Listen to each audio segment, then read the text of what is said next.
우리가 모세에 대한 이야기, 하나님께서 모세를 통해서 애굽 땅에 400년 동안 노예 생활하고 있던 그 백성을 건져내기를 원하시는 그 과정을 우리가 지금 함께 생각해 보고 있습니다. 모세는 계속해서 하나님 앞에 나는 갈 수 없습니다, 나는 못합니다 라고 계속해서 부정적인 태도를 갖게 되지요. 그렇게 할 수밖에 없는 중요한 또 하나의 포인트가 있으니 그것은 하나님의 말씀을 따라서 바로에게 갔고 이스라엘 백성에 갔는데 바로가 또 이스라엘 백성들이 모세를 거부하고 말았어요. 하나님 말씀이면 다 될 거라 생각하고 갔는데 마음대로 되지 않으니까 모세는 또 한 번의 깊은 절망에 빠지게 돼요. 그런 깊은 절망에 빠진 모세에게 하나님께서는 다시 한번 용기를 주시지요. 우리가 지난주에 함께 말씀을 나눴던 내용이에요. 세 가지로 용기를 주셨어요. 너 다른 거 할 것 없어. 내가 말하는 대로, 내가 명령한 대로 너는 전하기만 하면 돼. 내가 힘쓸 것도, 내가 능력을 나타낼 것도, 내가 뭔가를 하려고 그렇게 할 필요 없이 너는 그냥 내 말을 전하기만 하면 돼 라고 그렇게 말씀을 하셔요. 그리고 또 하나는 족보의 이야기를 꺼내면서, 물론 하나님께 직접 하신 것이 아니고 출애굽기 저자가 이야기한 거지만 족보 이야기를 통해서 모세는 충분히 하나님의 일을 감당할 수 있는 사람이라고 하는 걸 증명해 보여주었죠. 모세가 그 일을 분명히 이룰 거라고 하는 것, 그 모든 과정에서 모세는 하나님의 손에 쓰임받는 이스라엘 역사의 리더로서 주인공 같은 역할을 감당할 거라고 하는 걸 족보를 통해서 보여주고 있고요. 그리고 모세는 하나님이 선택한 가문에서 태어난 사람이기 때문에 하나님이 그를 분명히 쓰실 거다. 그리고 모세도 그리고 이스라엘 백성, 이 사람들은 애굽 땅에서 종살이할 그 자리에 있어야 될 사람들이 아니기에 하나님이 반드시 건져내실 거다고 하는 희망을 안겨주셨어요. 그리고 마지막 결론은 그렇게 말씀하시면서 너 꼭 가야 돼, 너 아니면 안 돼, 내가 너를 선택해 너를 쓰려고 하니까 내가 가야 돼, 내가 너를 통해 일할 거야 라고 하는 하나님의 말씀을 해주셔요. 이런 말씀을 듣고 다시 모세가 그래도 또 하나님 앞에 좀 주저하지요. 내가 가서 말한들 과연 바로가 내 말 듣겠습니까? 라고 다시 한번 하나님 앞에 내가 가봐야 안 되지 않겠습니까? 하는 부정적인 얘기를 하게 돼요. 그리고 오늘 본문의 말씀으로 넘어오게 되는데, 오늘 본문의 말씀은 하나님께서 그럼에도 불구하고 모세를 통해 일하신다고 하는 걸 이야기하면서 모세에게 마지막 권면으로 주신 말씀, 최후의 권명, 가지 않겠다고 말하는 모세가 오늘 본문의 말씀을 듣고는 더 이상 거부할 수 없어 모세가 바로 앞에 가게 되고 결국 이스라엘 백성을 애굽 땅에서 건져내는 그 일에 쓰임 받게 되는 마지막 하나님께서 등 떠 미루시는 장면이 오늘 본문의 말씀이다, 이렇게 우리가 이해를 하면 될 겁니다. 결국 모세는 하나님께서 보내시기에 가지 않을 수 없게 되었습니다. 그러면 하나님이 뭘 말씀하셨기에 모세는 결국 자기가 지금까지 하나님도 안 됩니다, 나 같은 사람은 안 돼요 라고 이야기하던 모세가 결국 갈 수밖에 없었을까?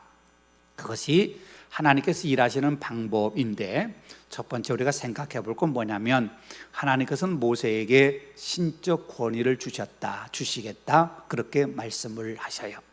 하나님께서 일하시는 첫 번째 방법, 어쩌면 가장 귀한 방법 가운데 하나가 바로 이거예요. 신적 권위를 준다 하는 거예요. 오늘 본문의 말씀에 그렇게 이야기하죠. 1절 말씀에요. 내가 너를 바로에게 신같이 되게 하였은즉, 내가 너를 바로 앞에 신과 같은 존재로 세웠다, 너는 신과 같은 존재가 될 거다, 그렇게 말씀을 하셔요. 여러분, 우리가 이 말씀을 잘 이해를 해야 돼요.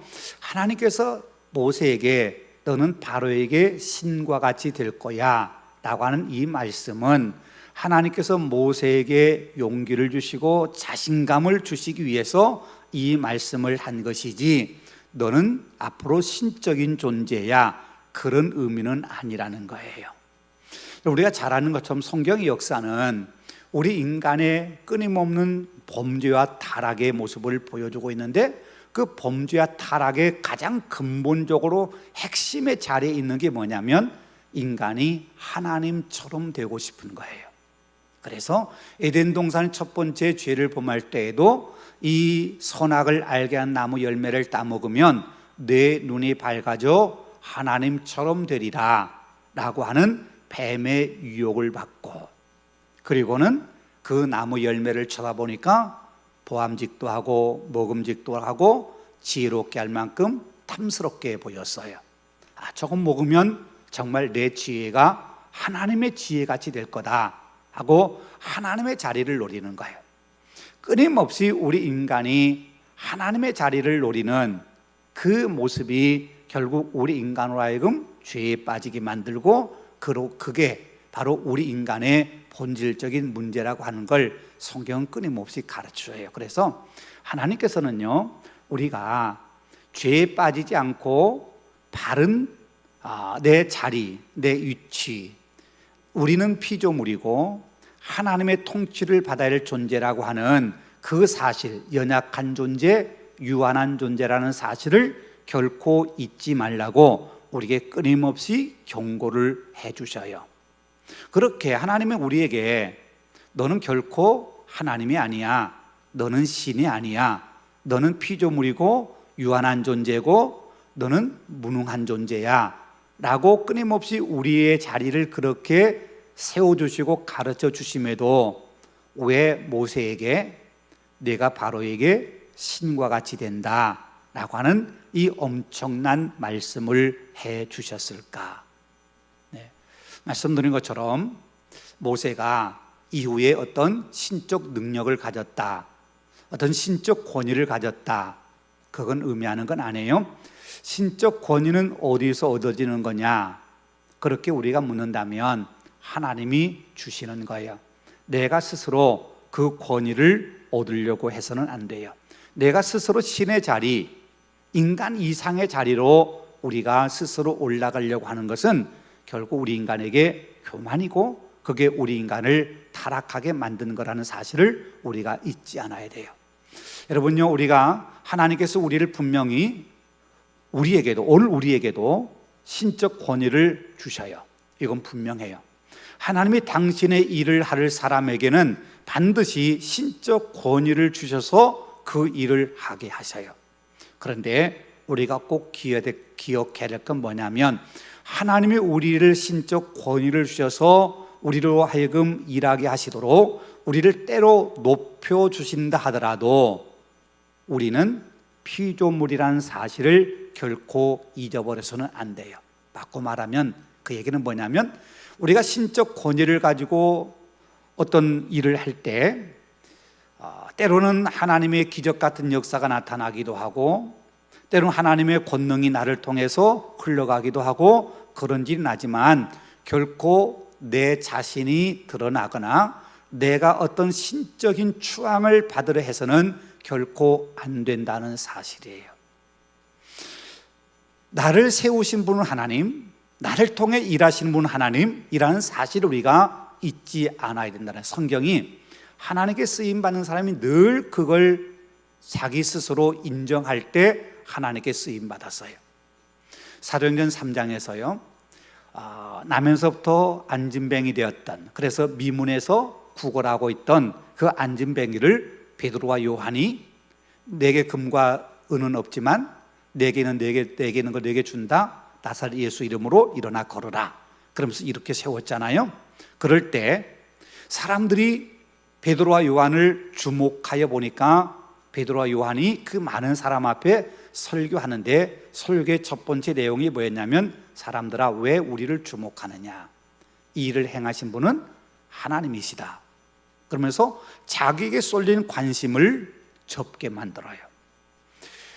루스드라에서 역시 바울도 나면서부터 한 번도 걸어보지 못했던 안진뱅이를 이렇게 세웠을 때 그곳의 사람들이 바울을 헤르메스라고 그러고 그 다음에 바나바를 제우스라고 그러면서 마치 신들이 우리 가운데 오셨다고 추앙하려고 할 때 사도 바울 역시 똑같았어요. 우리 주목하지 말아라. 우리 권능으로 행한 것 아니다. 하나님이 하신 거다. 그렇게 말해요. 여러분 그게 진솔하게 하나님의 백성으로 살아가는 사람들이 갖고 있는 태도예요. 분명 그들을 통해서 하나님이 역사하셨어요. 그들을 통해 하나님이 기적을 나타내셨어요. 그러나 내가 능력이 있어서, 내가 힘이 있어서, 내가 잘해서 이게 결코 아니라는 거예요. 하나님이 하신 거다 하는 사실을 결코 잊지 않았다는 거예요. 여러분 오늘 본문에도 보면은요, 본문에 내가 라고 하는 말이 계속 반복되고 나타나 있는 걸 볼 수 있어요. 내가 또는 내 이적을 내 손으로 내가 한다. 하나님이 하신다는 거예요. 하나님이 하시지만 하나님이 너를 통해 하실 거니까 너는 그분의 도구가 되기만 하면 돼. 너는 하나님의 도구가 되기만 하면 돼. 순종하여 하나님이 하라는 대로 하기만 하면 돼 라고 하는 말씀하시지, 내가 너를 신적 존재, 내가 너를 바로에게 또는 아론에게 너희가 하나님같이 신과 같이 된다고 해서 내 능력으로 행하고 내가 영광받고 내가 칭송받고 내가 박수받고 그게 결코 아니라고 하는 걸 하나님이 계속해서 강조하신 거예요. 내가 할 거야. 내가 할 거야. 네, 내가 할 거야. 내가 하는데 너를 통해 해. 근데 내가 너를 통해 일할 때 너는 바로에게 신과 같은 존재가 된다. 그렇게 말씀을 하시는 거예요. 네. 여러분요, 바로가 모세의 말을 결국은 수용하잖아요. 계속해서 거부하다가 10번째 재앙을 겪고 나서는 더 이상 그 말을 거부할 수 없어서 모세가 요구한 대로 이스라엘 백성을 애굽에서 내쫓듯이 떠나보내요. 결국 모세는 하나님이 하라 하신 대로 순종하니까 하나님이 당신이 이루시겠다고 하는 그 사역을 하나님 스스로, 하나님 당신이 완성하셨어요. 비록 모세를 하나님이 바로에게 신과 같은 존재로 세워주시겠다 그렇게 말씀하시지만 일은 하나님이 하셔요. 모세는 바로 앞에서 하나님의 말씀을 대언하는 하나님의 대리자라 하는 그 사실만 결코 잊지 않아야 된다고 하는 걸 성경은 계속 가르쳐줘요. 여러분 오늘 우리 시대에 이 말씀을 한번 적용해 보십시다. 예. 여러분 우리의 권위는 어디서 나는 거냐? 그렇게 묻는다면 당연히 우리의 권위는 하나님에게서 나요. 여러분 목사인 저에게 이렇게 여러분 앞에 설교할 수 있는 이 권한, 이 권위 하나님이 주신 거잖아요. 여러분이 저에게 제가 설교할 수 있는 걸 여러분이 들으시면서 이게 하나님이 안효관이라고 하는 목사에게 주신 권위라고 인정하지 않는다면 여러분이 지금 여기에 나올 이유가 하나도 없지요. 그렇죠? 인간의 말을 듣기 위해서 여기 오신 거 아니잖아요. 네. 하나님이 목사에게 권위를 주셨는데 잘 생각해 보세요. 어떤 권위냐? 목사는 목사가 감당해야 될 일을 위한 권위를 주신 것이지 인간적 권위를 주신 게 아니에요. 그 말은 무슨 말이냐면 목사가 하나님의 말씀을 전할 때는 목사를 하나님의 대언자로 여러분이 인정을 하실 때 하나님의 음성을 들을 수 있어요. 그런데 우리가 식당에 가서 밥을 먹을 때 둘러앉잖아요. 둘러앉을 때 그때도 목사가 신적 권위를 가지나요? 아니요. 그때는 그냥 밥 먹는 인간이에요. 네, 그러니까 그때는 목사라고 인정 안 해도 괜찮아요. 목사기 때문에 꼭 먼저 먹어요. 먼저 이렇게 우리 전통이 그렇잖아요. 그 목사이기 때문에 어른들한테 먼저 이렇게 밥도 이렇게 하고 먼저 이렇게 수저 들어야 되고, 여러분요, 밥 먹을 때는 그런 거 안 해도 돼요. 네, 그때는 목사의 권위가 있는 건 아무것도 아니에요. 네, 하나님의 말씀을 선포하고, 그 다음에 교회에서 하나님이 제게 맡겨주신 목양의 사역을 감당할 때는, 그때는 목사의 권위로 하는 거지만, 네, 제가 우리 교우들과 함께 밥 먹을 때도 목사이기 때문에 윗자리에 앉아야 되고, 목사이기 때문에 먼저 밥을 먹어야 되고, 아니에요. 네, 제가 목요일 우리 남전도 회원들과 족구하잖아요. 목사이기 때문에 항상 저한테 줘줘야 됩니까? 아니죠. 네, 그것은 재밌게 서로 교제하면서 그냥 같이 한 믿음의 공동체이기 때문에 함께 하는 거지요. 네, 그러니까 인간적인 면은 인간적인 면이고, 저에게도 분명 부족한 거 있고 모자란 거 있고, 저에게도 그런 어리석은 거 있고 있어요. 실수도 있고. 그러나 하나님이 저를 쓰실 때에는 여러분이 목사의 권위, 하나님이 목사에게 부여하신 권위를 인정할 때, 그때 목사가 목양을 할 수 있고 설교할 수 있고, 또 신방이나 기도나 이런 걸 통해서 하나님이 하시고자 한 일을 저를 통해 하시는 걸 제가 하는 것뿐이지요. 네, 그때 목사의 권위가 있는 거예요.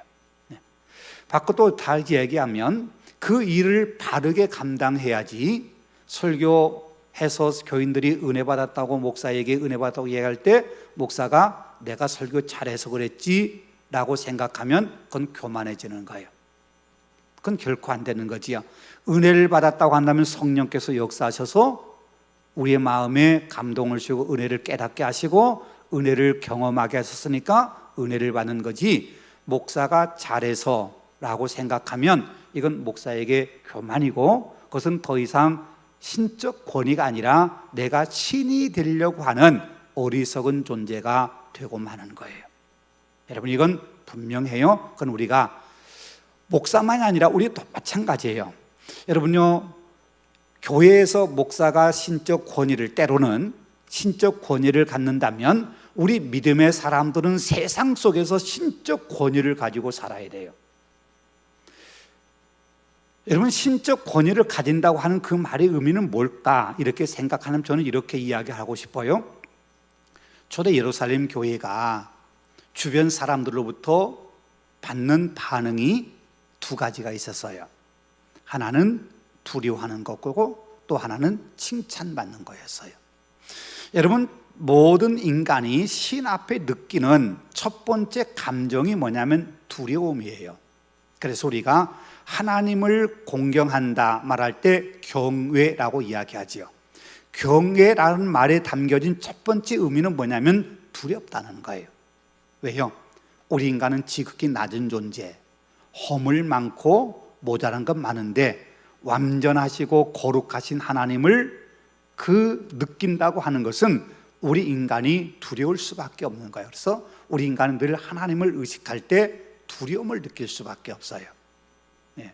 그렇다면요, 자, 우리가 세상 속에서 신적 존재가 된다고 하는 건 뭐냐? 저는 그것은 세상 사람들이 우리를, 믿음의 사람들을 바라볼 때 느끼는 감정이 두려움이어야 한다는 거예요. 초대 예루살렘 교회가 그랬어요. 자, 사도행전 2장 43절이에요. 사람마다 두려워하는데 사도들로 말미암아 기사와 표적이 많이 나타나니. 보세요. 사람마다 두려워했다. 누구를 두려워했다는 거예요? 성도들을 두려워했다는 거예요. 교회 밖의 사람들이 교회 안의 성도들을 두려워했어요. 자, 무엇을 가지고 두려워했느냐? 사도들 말미암아 기사와 표적이 많이 나타났다. 그 기사와 표적이 뭘까요? 기사와 표적이 뭘까요? 병 고치는 사가 나타나서 병을 고치는 거, 귀신을 쫓아내는 거. 사도행전 2장에 이 말씀이 나올 때 그런 얘기는 한 번도 언급되지 않아요. 사도행전 2장에 나오는 기적과 기사와 표적, 이것은요, 크게 두 가지예요. 하나는 성령의 임재를 통해서 방언을 말하는 것, 그게 우리가 다음 주에 다시 한번 우리가 주일날 함께 말씀을 나눌 거예요. 또 하나는 성령의 임재를 통해서 성도들이 세상 사람들이 살아갈 수 없는 삶을 사는 거예요. 그게 뭐냐면 사도행전 2장 43절 이하에 나오는 서로 자기 물건을 어려운 사람을 위해서 나눠주고 통용하는 거예요. 세상 사람 모두가 다 자기 것 움켜쥐고 살려고 하는데, 내 것 포기하지 않고 더 많이 가지려고 안달하는데, 예수 믿는 사람들, 성령의 임재 속에 살아가는 사람들, 이 사람의 특징은 뭐냐면 내 걸 내 거라고 그러지 않고 내 것이지만 다른 누군가 필요하다면 기꺼이 내어주면서 세상 사람들이 누구나 갖고 있는 욕심을 따라 살지 않는, 그걸 바라보며 사람들이 야, 사람이 어떻게 저렇게 살 수 있지? 어떻게 저렇게 변화될 수 있지? 어떻게 저 삶이 가능하지? 라고 하는 게 놀랄 수밖에 없는, 그래서 그렇게 살아가는 사람들의 모습을 보면서 야, 정말 예수 믿는 사람들 대단한 사람들이다, 그렇게 사람들이 놀라고 두려웠다는 거예요. 그러니까 우리가 세상 사람들에게 두려움이 되든 신과 같은 신적 권위를 가지고 세상 사람들에게 존경을 받고 두려움의 대상이 되려면 세상의 가치를 따라 사는 사람들이 아니라 성령의 충만한 은혜 가운데 우리가 성령의 이끄심에 따라 세상 사람들이 살지 못하는 하나님이 우리에게 원하시는 삶을 살아가야 돼요. 그럴 때 세상 사람들이 우리를 바라보면서 두려움을 느끼고, 우리가 그럴 때 세상 사람들에게 신적 권위를 갖는 사람들이 되는 거예요. 죄송합니다. 오늘날 우리 시대에 교회가 이 권위를 잃어버렸어요.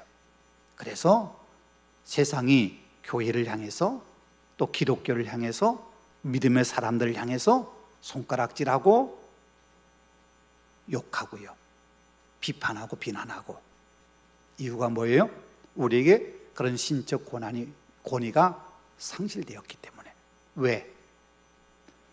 우리가 하나님의 말씀의 기준에 따라 살지 않고 성령의 이끄심에 따라 살지 않고 세상 사람들이 살아가는 방법과 똑같이 사는 거예요. 그러니까 세상 사람들이 우리를 두려워할 이유가 하나도 없는 거지요. 너와 나와 다를 게 없는데, 나와 다르게 사는 게 없는데, 내가 사는 거 똑같이 사는데, 때로는 세상 사람도 저렇게 살면 안 되는데 하는 걸 교회가, 성도가, 목사가 그렇게 살아가니까 사람들이 바라볼 때 존경할 마음도 없고 두려워하는 마음도 없고요, 그러니 손가락질하고, 그러니 비난하고. 어쩌면 오늘 우리 시대에 우리 교회가, 우리 믿음의 사람들이 회복해야 될 가장 중요한 가치가 하나 있다고 한다면 이 하나님이 우리에게 주신 신적 권위를 회복하는 거예요. 믿음의 사람답게 살아서, 세상 사람들과 뭔가 달리 살아서, 그래서 하나님이 우리에게 주신 신적 권위, 이걸 우리가 회복해야 돼요. 갈수록 성도들이 목사에게 신적 권위를 인정하지 않는 것도 교회 안에 문제가 되고요, 세상 사람들이 교인들을 향하여 그런 신적 권위를 인정하지 않게 살아가는 것도 우리에게 문제가 된다는 사실을 우리가 잊지 않아야 된다는 거예요. 하나님이 일하시는 두 번째 방법, 하나님의 모세로 하여금 가게 할 수밖에 없는 두 번째 방법은 뭐냐? 하나님이 모세에게 동역자를 세워주셨어요. 이건 물론 오늘 본문에서만 얘기한 거 아니에요. 그때도 하나님께서 내가 너에게 아론이라는 형을 붙여줄 거야, 내 형 아론 말 잘하잖아, 너 말 못한다고 걱정하지 말고 내 형 아론이 너에게 대언자가 될 거야 라고 하나님이 이미 약속을 해주셨어요. 출애굽기 4장 16절에요 그가 너를 대신하여 백성에게 말할 것이니 그는 네 입을 대신할 것이요 너는 그에게 하나님 같이 되리라. 하나님 같이 되리라. 여러분 보세요. 아론이 모세보다 형이잖아요. 오늘 본문에도 말씀한 것처럼 당시 모세가 80세였고 아론은 83세였어요. 아론이 형이에요. 그런데 형인 아론이 동생인 모세를 마치 하나님처럼 대하게 될 거다. 하나님처럼 될 거다. 그렇게 말씀을 하셔요. 이건 하나님이 사역하시는데 나이, 관계, 세상의 것 이런 것 아무것도 따지지 않고 하나님이 누구를 통해서 일하기를 원하시느냐, 누구에게 권하는 또는 권위를 더 주시느냐, 여기에 따라서 하나님이 일하시는 방법이 달라진다는 거예요. 물론 역할은 달라요. 그러나 모세와 아론은 동역자예요. 동역자예요. 민수기 12장의 11절 이렇게 말씀해요. 아론이 이에 모세에게 이르되 슬프다 내 주여 우리가 어리석은 일을 하여 죄를 지었으나 청하건대 그 벌을 우리에게 돌리지 마소서. 이게 아론이 모세에게 요청한 거예요. 그러면서 내 주여라고 이야기하죠. 이건 모세가 하나님이 모세를 세우신, 모세에게는 하나님이 주신 신적 권위가 있다고 하는 걸 아론이 인정한 거예요. 이야기가 아론과 미리암이 모세가 굿수연을 취했다는 것 때문에 모세의 권위에 도전을 했어요. 하나님이 너와만 말씀하셨느냐, 그렇게 도전을 했어요. 그때 하나님께서 아론과 미리암에게 벌을 내리시는데 미리암이 나병에 걸리게 되지요. 나병에 걸린 그 모습을 보고 그때 아론이 깨달은 거예요. 모세에게 대들어서 안 되는구나. 비록 누나이고 형이지만 또 자기들도 나름대로 이스라엘의 지도자이지만 하나님이 모세를 통해서 하시는 일, 하나님의 사람으로 쓰실 이 모세를 우리가 대적해서는 안 되는구나, 비난해서는 안 되는구나 하는 걸 깨달아요. 그리고는 이 이야기 하는 거예요. 그러면서 내 주여라고 이야기해요. 이건 뭐냐면 모세가 자기들이 했던 비난하고 또 권위에 도전했던 이 문제를 풀어줄 수 있는 사람은 모세 당신입니다 라고 인정을 하는 거예요. 네. 그렇게 비록 아론이 형이지만 하나님께서 모세에게 주신 신적 권위가 있기 때문에 아론이 모세를 이렇게 인정을 하는 거예요. 그러나 더 중요한 건요, 그럼에도 불구하고 하나님은 그 아론과 모세를 함께 사용하신다는 거예요. 네. 말씀드린 것처럼 누구에게 조금 더 다른 권위를 주셨느냐 하는 것은 다를 수 있지만 하나님은 일을 하실 때 그렇게 아론을 붙여서 모세로 하여금 일하게 하시는 동역자를 세워서 일을 하게 하신다는 거예요. 아론만 동역자가 아니었어요? 민수기 11장 16절로 17절까지 말씀이에요. 탈진하고 낙심한 모세를 서 하나님께서 70명의 장로를 세워주신 이야기예요. 거기에 이렇게 말씀해요. 여호와께서 모세에게 이르시되 이스라엘 노인 중에 네가 알기로 백성의 장로와 지도자가 될 만한 자 70명을 모아 내게 데리고 와 회막이 이르러 거기서 너와 함께 서게 하라. 그들이 너와 함께 백성의 짐을 담당하고 너 혼자 담당하지 아니하리라. 여러분, 이 이야기는 어떤 상황이냐면 이스라엘 백성이 광야 생활하다가 너무 고기가 먹고 싶었어요. 그래서 불평했지요. 우리가 맨날 만나만 먹으니까 기력도 상하고 이거 맛도 없고 그렇게 불평할 때에 하나님께서 굉장히 화가 나셨지요. 네. 그러면서 하나님께서 고기 먹고 싶다는 이 백성에게 내가 고기를 먹게 해주겠다. 네. 고기를 먹게 해주겠다. 하루 이틀 아니고 한 달 동안 지겹게 먹게 해주겠다. 그러면서 하나님이 메추라기를 불러오신 이야기예요. 그때 모세가 원망하고 불평하면서 막 울고 울부짖는 이스라엘 백성을 보면서 모세가 하나님께 뭐라고, 하나님, 이 백성 내가 낳았습니까? 왜 내가 이렇게 괴로움을 당해야 됩니까? 내가 이 백성의 불평을 왜 내가 혼자 다 짊어져야 됩니까? 라고 하나님 앞에 하소연을 해요. 그때 하나님께서 이 말씀하시는 거예요. 너 혼자 짐 질 거 없어. 장로 70명 세워. 그러면 그가 너와 함께 할 거고, 그가 내 대신 백성의 짐을 함께 나눠질 거야. 짐을 나눠줘 라고 말씀하시는 거예요. 네. 여러분요, 하나님께서 모세가 너무 힘들어할 때 70명의 장로를 세워서 백성들의 짐을 함께 나눠지게 함으로써 모세로 하여금 그 일을 끝까지 감당하게 하셨어요. 네.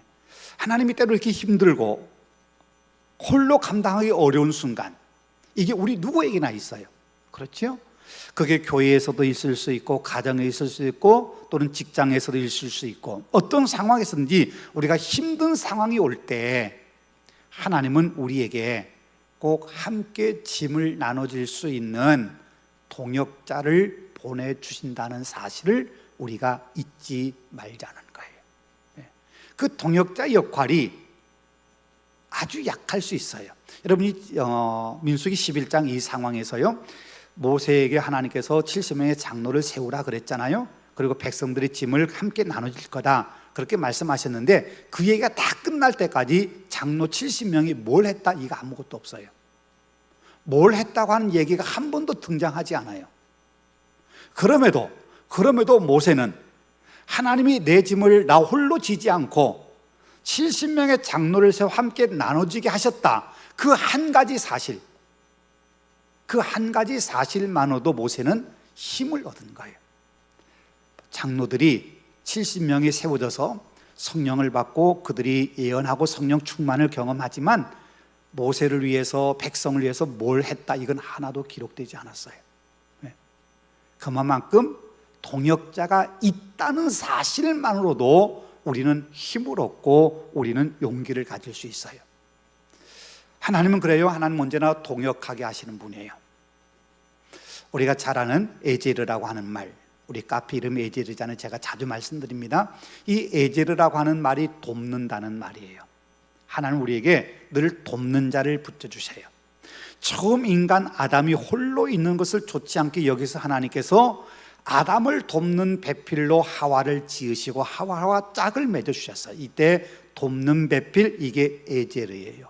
하나님은 돕게 하셔요. 돕는 자를 붙여주셔요. 예수님께서도 12명의 제자를 세우셨어요.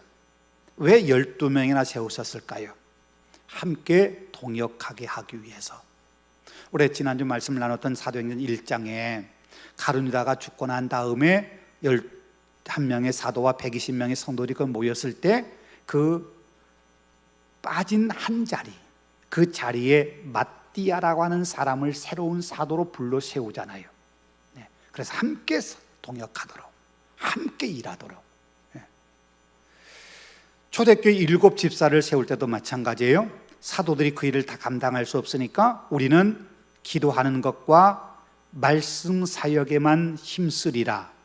그리고 구제하고 봉사하는 일은 7 집사에게 맡기리라. 이 동역하기 위해서 일꾼을 세워서 일을 분담해 함께 하셨어요. 하나님은 그렇게 필요에 따라서 우리에게 일꾼을 세워주셔요. 결코 우리를 홀로 하게 하지 않으세요.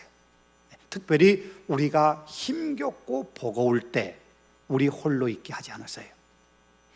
여러분, 왜 우리가 죄송합니다만 교회에서 뭔가를 해야 된다고 그런 말을 우리가 들을 때 왜 우리가 주저하고 못한다고 생각하냐면, 내가 그 일을 할 수 있을까라고 생각하기 때문에, 바꿔 말하면 나 혼자 가능할까라고 생각하기 때문에. 근데 하나님은 우리가 감당하기 힘들 때 결코 우리를 홀로 내버리지 않으세요. 반드시 돕는 자를 보내주셔요.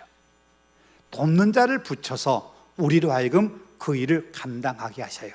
왜냐하면 하나님이 돕는 자를 붙이지 않고 우리가 그 일을 감당하다가 너무 힘들고 버거워서 우리 스스로 낙심해버리고 우리가 아무것도 못한 상황이 된다면 하나님이 결국 손해가 되기 때문에, 하나님께서 뜻하신 바가 이루어지지 않기 때문에 하나님께서는 반드시 돕는 자를 우리에게 보내주신다는 사실을 우리가 기억해야 돼요. 그래서 우리가 주님의 일을 감당할 때 꼭 기억해야 될 게 두 가지예요. 하나는 뭐냐면, 때로 다 홀로 걷는 것처럼 보일지라도 하나님이 우리와 함께 하신다. 하나님이 나를 도우신다. 나에게 하나님이 늘 힘을 주신다 하는 이 하나님이 나와 함께 하신다는 사실을 잊지 않는 거고, 또 하나는 내가 힘들고 버겁고 나 홀로 짐지기 어려울 때 하나님은 그걸 나 홀로 다 지라고 말씀하지 않으신다. 반드시 동역자를 우리에게 보내주신다. 마태복음 11장 예수님 말씀하시지요. 수고하고 무거운 짐진 자들아 다 내게로 오라. 내가 너희를 쉬게 하리라. 우리 주님은 우리에게 내게 오라 말씀하셔요. 그러면서 내가 내 짐을 함께 지고 가겠다. 주님이 우리에게 함께 짐을 지고 가실 뿐만 아니라 누군가로 하여금 함께 짐을 지게 만든다. 그러니까 우리가 주님 일을 할 때 때로 힘든 순간이 온다면 잠시 우리가 제자리에 서서 하나님이 내 주변에 나에게 동역할 수 있도록 내 주변에 누구를 맡겨주시는 사람이 없을까 한 번쯤 돌아볼 필요가 있어요. 그러면 하나님께서는 반드시 누군가를 통해서 나에게 가까이 오게 하시고 나와 함께 일을 하게 하셔요. 여러분, 이 말을 다시 뒤집으면은요, 우리 믿음의 사람들이 성숙한 믿음의 사람이라고 한다면 우리가 내가 감당해야 할 짐 우리 스스로 지지만 서로의 짐을 지라라고 말씀하신 것처럼 내가 누구의 짐을 주어줘야 할 대상은 없을까? 우리 주변을 돌아보는 거예요. 그래서 어렵고 힘든 사람 있으면 기도해주고 위로해주고 때로는 손잡고 함께 가고 때로는 그 짐을 나눠지기도 하고 그러면서 동역자로 살아가야 돼요. 그런 믿음의 동역자들이 잘 서로 연결되고 서로 그렇게 긴밀한 관계 속에서 주님의 일을 감당할 때 그때 교회는 교회됨의 사명을 잘 감당할 수 있게 된다는 거예요. 하나님이 우리에게 통해서 일하시는 방법 또 하나는 뭐냐면 우리가 가는 길에 늘 형통한 길은 아니라는 사실을 알라는 거예요. 네. 오늘 본문에도 그 얘기예요. 하나님께서 모세를 바로에게 보내시면서 3절에요. 내가 바로의 마음을 완악하게 하고 그 말은 뭐예요? 다시 간다고 해도 쉽게 바로가 허락하지 않을 거야 그 말이에요. 4절에요. 바로가 너희의 말을 듣지 아니할 터인데 너희 말 잘 듣지 않을 거야. 여전히 가는 길이 힘들 거야 라고 말하는 거예요. 그러니까 하나님이 등 떠밀어서 가고 또 한 번 실패해서 안 가겠다고는 다시 가라고 하시면서 다시 가도 힘든 건 마찬가지일 거야 라고 이야기하는 거예요. 여러분, 이 이야기는 우리가 잘 알아야 할 게 하나가 있어요. 그 뭐냐면 우리가 주님의 부르심을 받고 주님이 보내심을 따라 우리의 일을 하지만 우리에게 늘 어려움이 있다는 사실을 알라는 거예요. 바꿔 말하면 주님의 일을 하는데 쉬운 건 결코 없다 그렇게 생각하면 돼요. 물론 어려움을 겪고 그 어려움을 극복해냈을 때 그리고 하나님이 우리에게 주신 사명을 이루었을 때 우리에게 주어지는 감격이 있어요. 기쁨이 있어요. 또 은혜가 있어요. 또 상급이 있어요. 그러나 여러분요, 은혜와 상급은 쉬운 일을 통해 이루어지는 게 아니에요. 어렵고 힘든 일, 그럼에도 인내로서 그 일을 끝까지 경주할 때 그때 우리에게 면류관이 주어지는 거예요. 여러분, 왜 하나님의 말씀에 순종하여 가는데, 왜 하나님의 일을 하기 위해서 가는데 어려움이 있고 일이 잘 풀리지 않을까요? 하나는 세상은 하나님을 알지 못하기 때문에요. 네. 모세가 바로에게 가서 하나님 말씀을 선포해도 바로가 듣지 않는 이유는 뭐냐면 바로는 하나님을 몰라요. 그러니까 하나님 말씀을 들을 이유가 없다, 그렇게 거절하는 거예요. 또 하나는요, 세상의 방법은 하나님의 가치에 따라서 하나님을 중심으로 돌아가지 않아요. 다 인간이 중심이 되고 내가 중심이 돼요. 그러니까 내게 힘든 일, 내게 손해되는 일, 내가 피해되는 일이라고 생각한다면 아무리 하나님의 말씀이라고 하고 아무리 하나님의 방법이라고 해도 우리 인간은 거부하게 되어 있어요. 그게 세상을 살아가는 사람들의 방법이고 삶의 모습이에요. 그런데요, 여러분, 세상의 사람만 그런 게 아니에요. 믿음으로 살아간다고는 믿음의 사람들조차도 때로는 내게 손해보고 내가 힘들고 내가 어려움을 겪는다는 이유 때문에 하나님이 하라 하신 일, 하나님이 가라 하신 길, 하나님이 하라 하신 방법, 이걸 따라가지 않고 내 방법을 고집할 때로 많아요. 그래서 우리가 때로는 우리의 삶에 어려움을 겪기도 하는 거지요. 우리가 기쁨으로 주님의 일을 감당하다가도 어려움을 겪는 이유는 바로 그런 거예요. 하나님을 인정하지 않는 세상의 문화가 오늘날 교회 안에도 들어와서 교회 안에서도 마치 하나님이 안 계신 것처럼 생각되는 순간들이 우리에게 생겨난다는 거예요. 그러다 보니까 안 된다고 생각하고 못한다고 이야기하고 함께 하려고도 함께 짐을 지지 않고 서로의 기도해야 된다, 기도해야 될 때 기도하지 않고 자기 힘을 중심으로 자기 유익을 찾아서 자기 모든 걸 다 자기 중심적으로 생각해 버리는 것. 세상의 방법과 다르지 않는, 이게 우리 속에 있지 않나 우리는 깊이 생각해야 돼요. 그런데요, 더 중요한 게 있어요. 어려움은 분명히 있어요. 그걸 우리가 예상하고 가야 돼요. 우리가 그걸 예상하고 일을 해야 돼요. 주님 일을 할 때도. 그러나 확실한 것은 궁극적으로는 승리한다는 거예요. 궁극적으로는 하나님이 이기신다는 거예요. 바로가 아무리 거절해도 하나님이 결국은 승리하셨어요. 그래서 이스라엘 백성을 애굽 땅에서 건져내셨어요. 이 땅에 우리가 살아가는 삶이 아무리 힘들고 어렵고 인내 과정이 많이 필요하지만 궁극적으로 승리는 하나님의 것이에요.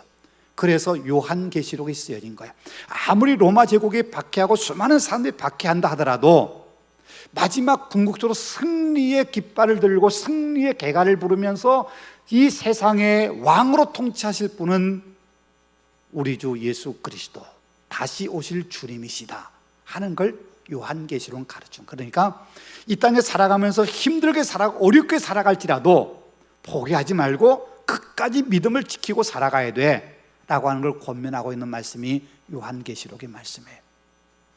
역사를 보면 참 어려운, 하나님 없는 그런 어떤 사고나 그런 체계가 역사의 중심에 흐르는 것 같지만 그 모든 것 속에 하나님은 잠잠히 계시다가 하나님의 뜻을 이루어 가시는, 궁극적으로 하나님이 승리하시는 역사를 만들어 내신다는 거지요.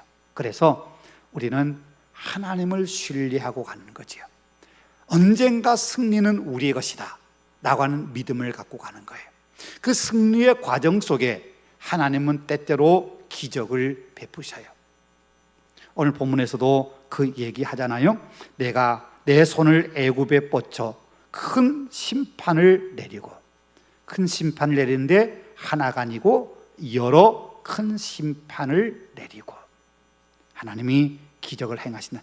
내 손을 애굽 위에 펴서, 내 손을 애굽 위에 펴서 하나님이 기적을 행하시는 거예요. 그러면서 하나님이 그렇게 기적을 행하시는 이유는 뭐냐? 두 가지예요. 하나는 당신의 이름을 드러내기 위해서. 5절 마지막이에요. 애굽 사람이 나를 여호와인 줄 알리라. 내가 내 손을 애굽 위에 펴서 이스라엘 자손을 그 땅에서 인도하여 낼 때에, 그때야 비로소 애굽 사람이 나를 여호와인 줄 알리라. 기적을 통해서 그들이 고통을 겪어보고 난 다음에 하나님이 정말 살아계신구나 라고 하는 걸 인정하는 거죠. 그러면서 하나님의 뜻이 이루어지는 거예요. 자, 하나님께서 일하실 때 우리가 해야 될 일, 그것은 순종이지요. 네. 우리 생각에는 안 될 것 같지만, 우리 생각에는 분명 어려움이 될 것 같고, 우리가 생각한 대로 안 될 것 같고, 그럴지라도 우리가 해야 될 일은 오직 하나, 하나님이 하라 하신 대로 하기만 하면 되는 거예요. 오늘 본문의 마지막 6절에요, 모세와 아론이 여호와께서 자기들에게 명령하신 대로 행하였더라. 자, 행하였더라 라고 말씀해요. 자, 했다는 거예요. 그 다음에 어떻게 됐다는 거예요? 그러면 이루어졌다는 거예요. 하나님의 말씀을 따라 행하였더라, 그러면 생략된 부분이 하나님이 하셨다, 그거죠. 하나님이 하셨다. 근데 여러분 여기서 중간에 생각하는 뭐냐면 동사예요. 원문의 뜻을 그대로 조금 살려서 번역한다면, 모세와 아론이 여호와께서 그들에게 명하신 대로 행하였다, 그들이 그대로 행하였다. 그들이 그대로 행했다 라고 하는 이 동사를 2번 반복해 사용하고 있는 거예요. 그러니까 단순히 모세와 아론이 하나님의 말씀을 듣고 행했다, 한 번으로 끝나지 않고 그 말씀대로 행했다 라고 하는 말씀을 반복해 사용한, 말을 같은 단어를 반복해 사용한다고 하는 것은 이건 확실하다는 거예요. 아주 강조한 거예요. 그러니까 모세와 아론은 분명하게 하나님이 하라 하신 대로 했다, 이건 정확하게 했다 하는 걸 말하는 거예요. 그러면서 우리가 다음 주부터 공부할 내용의 말씀이 나오는 것처럼, 거부해도 하나님께서 이렇게 말해, 이렇게 지팡이 던져 나일강에 가서 물 한 움큼 떠와, 그럼 뭐든지 모세와 아론이 하나님이 하라 하신 대로 그대로 해요. 하니까 결국은 하나님이 애굽 땅에서 이스라엘 백성을 건져내시는 당신의 사역을 완성시키세요. 모세가 한 거 아니에요. 아론이 한 거 아니에요. 순종한 것만 모세와 아론이 한 거예요. 우리도 마찬가지예요. 우리가 해야 될 것은 순종하는 거예요. 순종하면 하나님이 하셔요. 우리가 하는 거 아니에요. 말씀드리지만 우리에게 능력 없어요. 우리는 그만큼 우리가 갖춘 게 없어요. 하나님이 하라 하시면 하는 거예요. 그러니까 하나님이 하라고 하신 때 하는 것은 우리에게 두려울 필요 없어요. 우리가 걱정할 것도 없어요. 다 하나님께 맡기고 하나님이 하라 하신 것만 하면 그 다음에 모든 건 하나님이 하신다는 거죠. 여러분, 우리 그게 믿음이에요. 그런 믿음으로 사십시다. 하라 하시면 하고, 멈추라 하시면 멈추는 거, 그게 우리의 신앙이기를 소망합니다.